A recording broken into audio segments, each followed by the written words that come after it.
I'm excited for you guys to hear his story on how he became successful in real estate, coming from low-income housing, having a child at 16, and being incarcerated. Sharing his blueprint on how he became successful and a millionaire, and how he profited over $1 million in his second deal in real estate, and also giving back to the kids and the community. Sit back, relax, and enjoy some popcorn. Yeah. Some popcorn. Welcome back to the Level Up Show. I'm Adrian Cruz, your host. Today, I have my boy. His name is Chris Meeks, and I actually met this guy, I think like 2 years ago already, right? About, yeah. Time flies. Yeah. Yeah.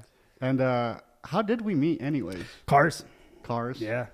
So if you don't know Chris Meeks, he drives a orange Lamborghini. It's super bright. You can't miss it. Super bright, yeah. And on the back of his plate, it says, "Don't quit." That's right. I was looking at it this morning. But yeah, man, happy to have you on. I'm excited to hear your story. Thanks, man. Your success, because I know you came a long way. I don't know where you want to start, but you were like, man, maybe I should just start off with, maybe you doing some time or something like that. I don't know if you want to get into that right away or. Yeah, I figure we'll just rip the Band-Aid off. My journey is unique in a sense because I actually was incarcerated, and when I got out of being incarcerated, I had a really uphill battle. But I mean, where should we start at? Do you want me to just fill you in right from the beginning of the incarceration, or yeah, do you want to? Bro, what did you like? Okay, obviously, like you're super successful now, and I always tell people like I really admire people that's reached like and been at the bottom because it's like it just builds that character, Right. And I knew that from the get-go, the first time meeting you, I'm like, dude, this dude's a solid dude. Yeah. But I didn't know, like, you'd gone through all this stuff. Yeah. But yeah, man, I mean, from the start, bro, like, what'd you even get incarcerated for? Yeah. So I got a second-degree assault case, and I thought for sure, here's a guy who's never been in trouble, right? I had a DUI in my 20s, but some speeding tickets, but I feel like I was a good member of society. I took it to trial. I had a gun pulled on me. And so I took it all the way to trial, and everything, I was found not guilty of everything except for second degree assault. And I was blown away.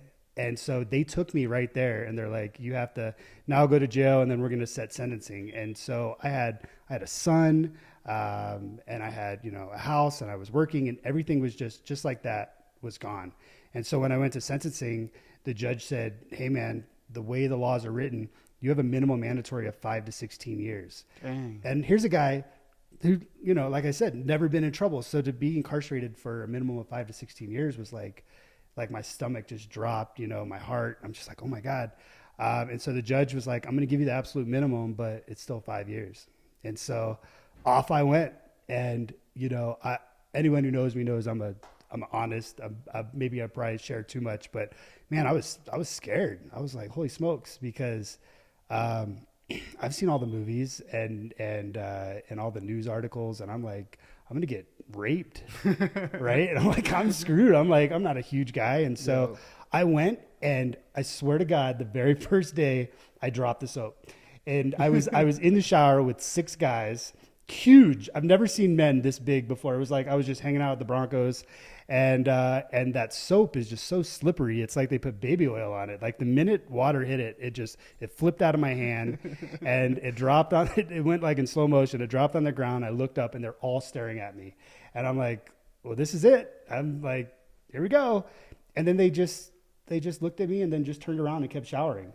And I'm like, what's wrong with me? Like, what, am I not good enough for you guys? Yep. So I picked it up and dropped it again. I'm just kidding. But I did drop the soap.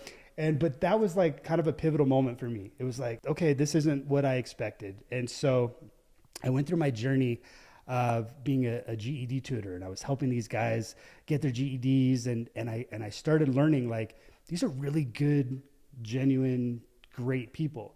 I would say that there's probably 10% or 15% of the guys in there that probably should be in prison, not all a little crazy and, maybe not a good fit for the community.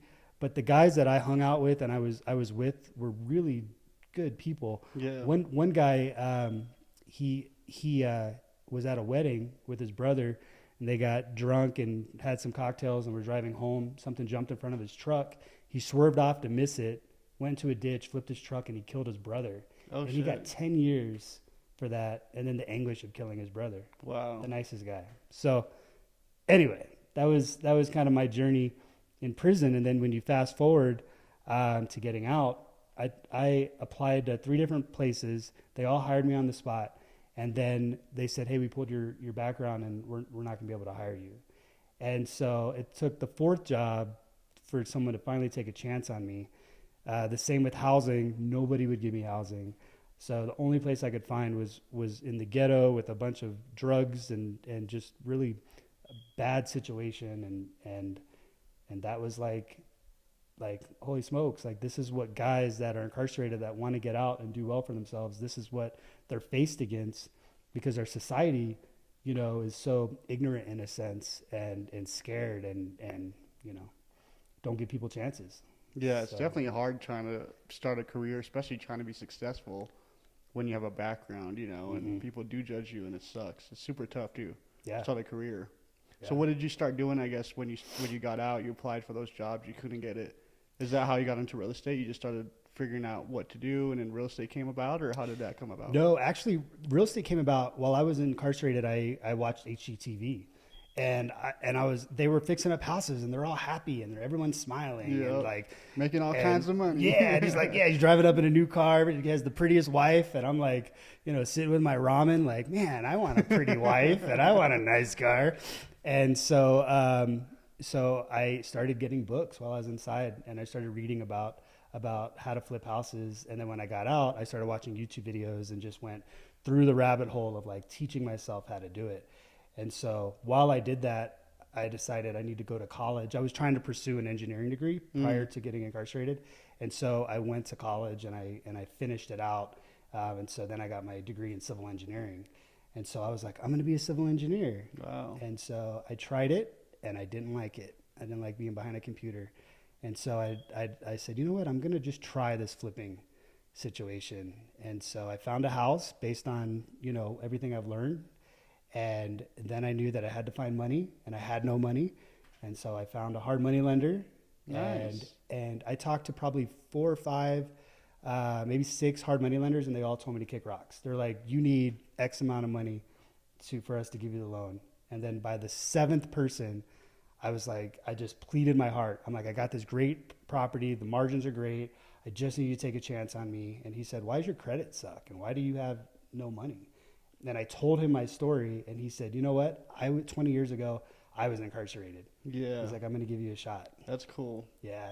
So he gave me a shot. I'm pretty sure it was the mafia, which is a really good motivator to pay him back. Right. So I don't die. And I in 90 days, a little over 90 days, I made 79 grand. Wow. Yeah. And that was my first deal. So, I mean, so many questions that I have. Like, how did you even know what a hard money was? Just from the books you were reading? Just from books and videos. And from the people that don't know what a hard money is, can you explain to them what that is? Yeah, it's from what I think of it as is someone with a lot of money or someone that gets a lot of money from investors that have high interest rates, short-term loans. Okay. And they will loan you the money to purchase the house, and they'll loan you the money if you need it to fix up the house, and then you pay them back within 6 or 12 months. And you know, the interest rates are pretty high, you know, double super high or triple. Yeah. But if the margins work, I mean, everyone's going to make money. Dang. Yeah. Okay. So you got out, you did your first flip. How long did it take you to do your first flip? Like 79K, you said? Yeah, 79K. So I did 60 days. And contractors go in. I know how to do everything, but just not very good. Right. So my best skill set is like compliments and buying pizza. Like, good job, nice. Bro. Yeah, way to go. And so 60 days, they completely did the house. I was there every day learning, like, how can I help? And they're like, get out of the way, dude. But I'm trying to like, learn as much as I can. And then we had it on the market for 30 days. And so like 91, 92 days, something like that. We got it sold. Wow. Yeah. That's awesome. Cause I know a lot of people that get into real estate, there's a lot of failures, Yeah. And for you to have that immediate win, that's nice to experience in the beginning. Cause now you're just, full head on. Mm-hmm. And then your next deal, I want to talk about that. Cause actually I'd heard, you on a podcast, on a Wholesaling Inc. podcast. Sure. And crazy story, but like I was listening to it, and then at the end of the episode, this guy was like, "Yeah, I'm from Denver." And I'm like, "My name is Chris." I'm like, "Hey, I know him." So I actually listened to a podcast. I didn't know it was you. Yeah. And then the story of your second deal is crazy because I'm like, I didn't even think that was possible, especially for a second deal. Yeah. Why don't you tell us about that deal, that second deal that you did that made you $1 million or whatever it was? Yeah, Like, absolutely. Yeah, so I met a guy named Brent Bowers, and just a phenomenal human being. yeah, Just actually, I a great started guy. doing his land offer letters. I don't know if Okay. you know what Yeah, that is. yeah. Great guy, and he kind of taught me in a sense, or kind of helped me learn kind of land flipping and stuff. And I came across a deal where the owners of a development of 96 lots, and they're paper lots, so nothing's built, but everything has been approved by the city. And so these guys wanted to sell it for 550 grand. Well, I don't have 550 grand, but I was like, I'm going to figure it out. So I talked to them, I got it under contract, and I put in 25,000 in earnest money. Did you have the 25K? I had the 25K. That's good. But if I didn't, I would have asked someone to help out. But so I used the 25K from the first flip, and so I got it under contract, and they were like, you need to close in 90 days. So I called every home builder, anybody I could find on Google, and was like, I got 96 lots, I'm selling it for $5 million. So some of them were like, you're on drugs. Right. But I had a major home builder that got under contract with me, and they were like, let's do it. Well, they dragged me through the mud. Right. This major home builder. And so, and I think, and I'm making the assumption, but they were gonna time me out and then come in after my contract expired. Did they know that you were just under contract? Yeah. Okay. And I'm so transparent. I'm just like, blah, blah, blah. Yeah. I only got 90 days and I'm a great guy. And they're like, all right, cool. Yeah. So, I spent $10,000 in attorney fees. And then at the last minute, they're like, no, we want to cut the price down, and we want this and we want that. And they were just really trying to milk me. So we ended up terminating the contract, and I only had 30 days left or something. I was freaking out. Mm-hmm. And so I just kept plugging away, and I found a local builder who was like, I'll give you 1.1 million. And I said, man, that's low. I wanted 5. And I'm like, can you build me a house too? And he's like, I'll build it at cost plus 11% or something. And I was like, okay. And so then 30 days later, I had a check. We paid the 500. We did a double close, so they came in with 1.1. We paid the 525,000 because they had 25 in escrow, and then I made whatever 500 600,000 plus a house, and I'm like, oh my god. So holy shit. Yeah, it was amazing. And so I just spent it on junk food and bad decisions. Is that when you bought your Lambo? Yeah, so the Lambo's a crazy situation. So I'm all about manifesting, right? Like somebody sent me the book called The Secret when I was locked up. Dude, I was literally gonna talk about this. Oh my god, dude! Today changed my life, dude. Yeah, same. yeah. So like every day for like, I don't know, 6 months or a year, I would look at Lambos before I go to bed, or most days I'd look at Lambos. I'm like, one day I'm gonna own you. And because I have an old beat up 05 Nissan Titan that's on its last legs, and the window doesn't roll down, so I'm scaring people that drive through windows. I'm like, hey, like, whoa, here, take your food, man. But yeah, I would look at them, and I went on this website, and there was the orange Lambo. Everybody was bidding on it, and I'm like, I've seen Shark Tank. I'm gonna bid these guys up. And so I threw a bid in there and was kind of joking around. Everyone stopped bidding. And the clock went to 0, and they're like, you just bought a $250,000 car. Congrats. And I'm like, crap, I got like $16 in my account. So like, what am I going to do? And so I'm like, okay, I'm going to figure this out. And so I scrambled. I had 100 and I think I had like 150 in my account, and I needed to come up with another 100. And I started trying to get a HELOC on a rental property I had, and everyone turned me down except for one person who was like, we're going to loan you $100,000 on your, we'll do a HELOC, which is a home equity line of credit for anyone who doesn't know that. And so, so I got the $100,000 within 3 days. I had the 250, And then I sent it, and then they shipped out the car from Miami. And I was like, holy smokes, I have a car that I'm going to have to live in now. But but I have this car. That's crazy. Yeah.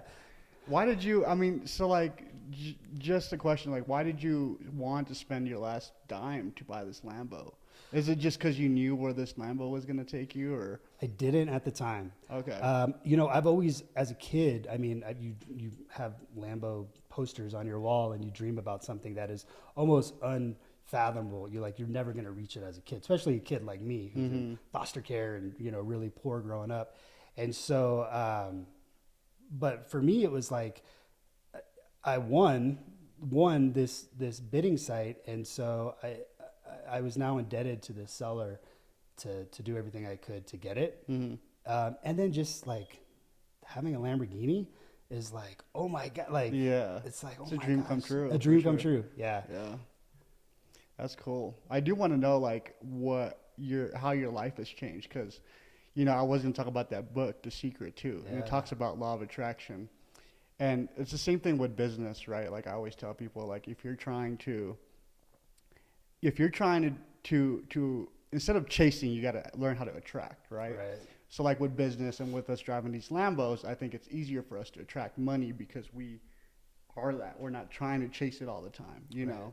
And do you think that's kind of like help you grow in business too? Because now you attract instead of chase? Yeah, absolutely. I mean, I'm always putting it out in the universe, I guess. Some people call it praying, whatever you want to call it, but I'm putting it out there that I'm gonna, whatever it is, I'm gonna get it done. I'm gonna make it happen. And it's the craziest thing, man, but it just comes. It just, like, you don't know how it's gonna come, but it just comes. And you're just like, holy smokes, man. I'm buying an apartment complex, or it's insane. Yeah. So how much, like, what have you done recently then? So that was the second deal. How long ago was that? I've been doing this about 7 years. So that was probably about 6 years ago. 6 years ago. I do know you started this thing called Hope Homes. I did, yeah. Tell us more about that too, because I really don't know but I know it's been blowing up. You've been doing a lot of like fundraisers and events and all kinds of stuff, man. Yeah. So Hope Homes, I started it about 5 or 6 years ago, and it was where whenever I flip a house, I'd give 10% back to people in need. So the first house I did, the one I told you about, the family was getting kicked out. The house was getting foreclosed on. They were going to get kicked out of the house. A husband and wife, or 2 partners and 2 kids. And I was like, holy smokes. So when we closed on the house, I took $5,000 out of the money from the hard money lender, and I gave it to them to start over. That's cool. And then once I sold the house, out of the $79,000, I gave them an additional $15,000 to just uplift them even more. And so I was like, this is awesome. I gave $20,000, which some of my friends or acquaintances are like, you're an idiot, dude. Like, why would you give $20,000 to some, like, why? But for me, it was, I just feel like when you give to people, it just comes back. It's a cycle. So anyway, so from there, it just kind of started Hope Homes. So every house I flip, I give a minimum of 10% to people in need. So I've helped with getting a shower truck with a nonprofit for the homeless. And so it's a shower truck and laundry truck. With the Lambo, I pick up kids that get bullied, and so they become like the coolest kid. So I've done about 5 kids. I should probably reword that a little better. I've helped 5 kids. Yep. And that's a whole nother story. That's a cool story though, man. I got a letter from one of the kids, but for me, Hope Homes is just giving back. Yeah. And so so it started with flipping, and then it's evolved. So now I started sober living transitional houses about a year ago, and so it's just packed. So my first house is completely sold out, and so I already got a second house. It's about to be sold out, or fully whatever, not vacant, but occupied. Yep. And so now I'm looking for a third house, but there's a huge need, and the need that I'm kind of focusing on is individuals that are incarcerated, that have done 20, 25 years, don't have family, everyone's died, don't know anyone, and they want to get out. And I know how challenging it was for me, and so I want to be family. So they come out, I embrace them, figuratively, and then help them find a job, help them with clothes, help them with food, give them a roof over their head. And so currently we have about 18 people, or we will have 18 people by the end of the month. So, dang, yeah. that's crazy. You're doing all that because I remember meeting you last year at the remember at the Hyatt Regency. Yeah. We met at the bar, and this was like when you just had the idea of doing this stuff, and now you're actually doing it. So it's really cool to see. Yeah, man. I do want to know too. Also, like, you're doing a lot of the Section 8 stuff now. I am. Is there other stuff like you're still doing flips then? Yeah, I'm still doing flips. The last like 6 to 9 months hurt me as a real estate investor when the interest rates went up. I was having some hard times. I will say that people that see the lifestyle of flipping houses and see the shows and stuff, it is a lot of work, and it is not as easy as people think.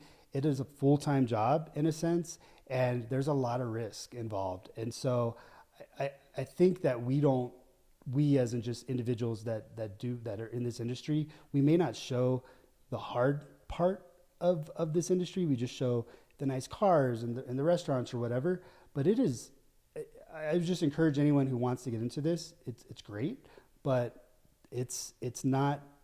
There's so many things that you don't see, So Did you lose a lot? You're speaking like you lost some money there. I have never lost money. Really? Yeah. So I think I take that back. I think there was two houses that I broke even. I may have lost a couple grand. One was I had some investors that came in, and it was on this main busy street, and we had a sewer scope issue, and I really lost my tail on it.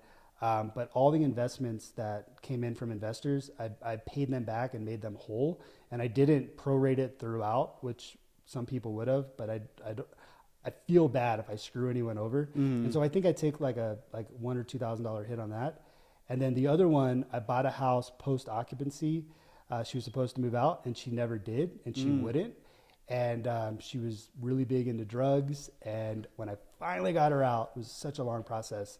She overdosed the next day at her sister's house, which was super sad because she was a nice lady. But those were the two. And the reason that one kind of tanked me a little bit was I was paying holding costs for like 9 months for this house. And so that was challenging because the interest rates are so high. Yeah.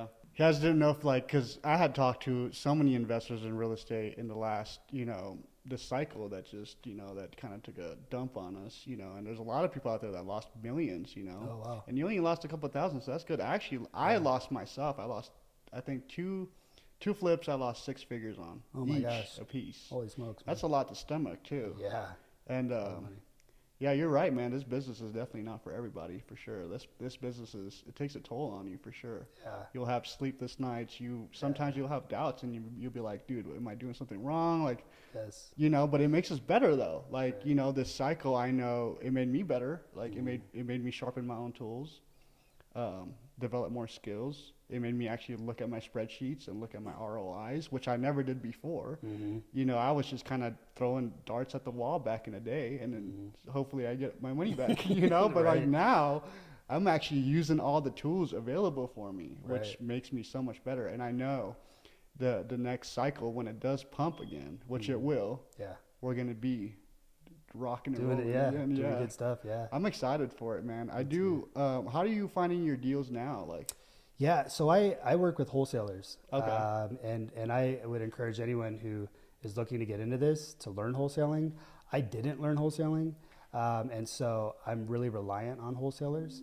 And so it's an incoming call. I turned off my phone, but I didn't turn off my Alexa. Hey Alexa, turn off. wholesaling, yeah, okay. Yeah. So I didn't learn wholesaling, and so I'm reliant on someone in my business. And it's always challenging to be reliant on someone because if you don't get deals, then you're kind of stuck in the water. So I'm trying to learn now how to wholesale and try to find my own deals. But that's why I pivoted to the sober living, transitional housing. That's why I pivoted to land development, which we haven't talked about. Me and my partner have 1,000 lots. Dang. Yeah, in Castle Rock, and that's a whole nother when we go to neighborhood meetings, man, the neighbors hate me.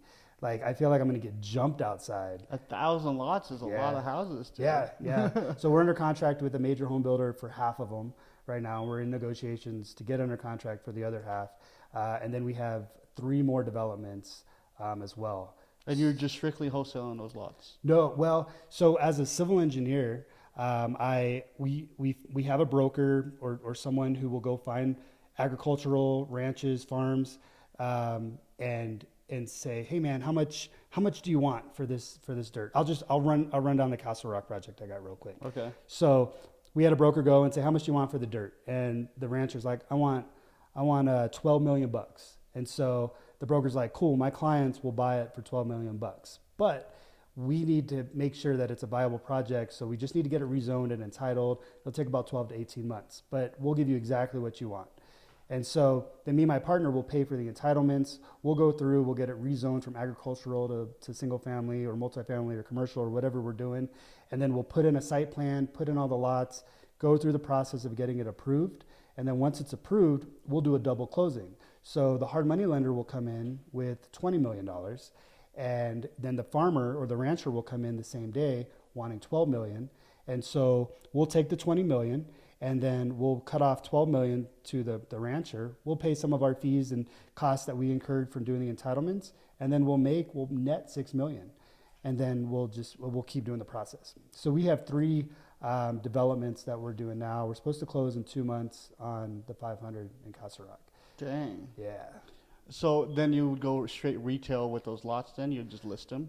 We sell the plans. They're called paper lots. We sell them to the builder and then we're done. Okay. And they go in and they build the roads. And one by one or houses. just as a package? They bought all 500. Oh, dang. Yeah, they're major public traded entity builders. Yeah.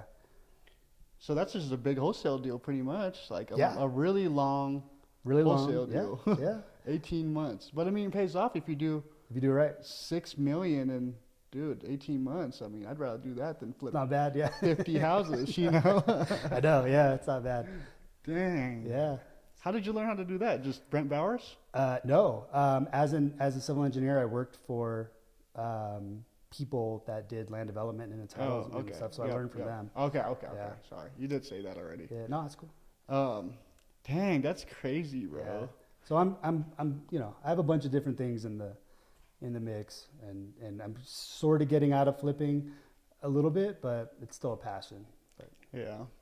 Yeah, it's crazy how you're doing this wholesaling thing, because I think, like, even for me, you know, I had those 2 6-figure losses on my flips.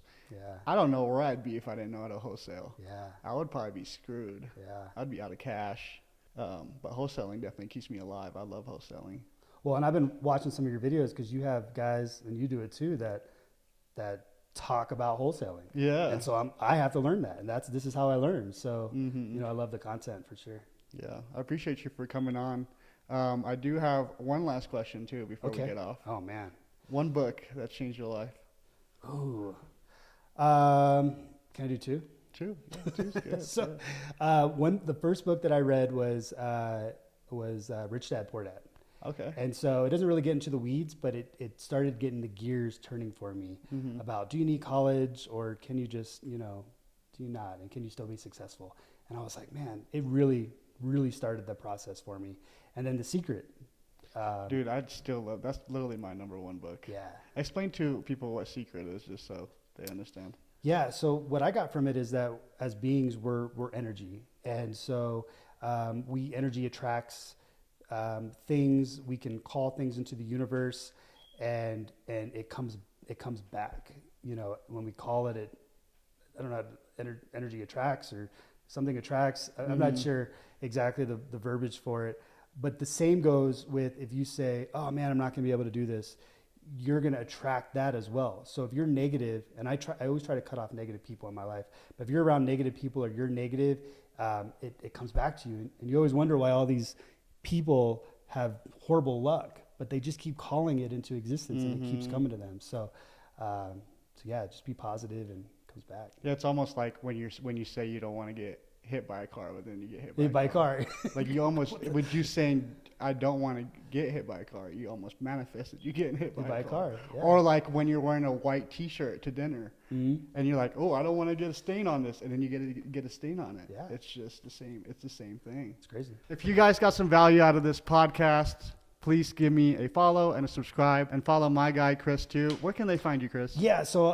Instagram or Facebook. Instagram is cmeeks25, and then Facebook. My name is Chris Meeks, so you can just I think put in Chris Meeks. C Meeks. cmeeks25. Yeah. Yeah, that's his Instagram. That's my Instagram. And if you guys see an orange Lambo, just honk like 3 times or try to hit him. I don't know. Yeah, cool. He has an orange Tesla too, and I guess he said he's colorblind. I am colorblind. It's blue, but whatever.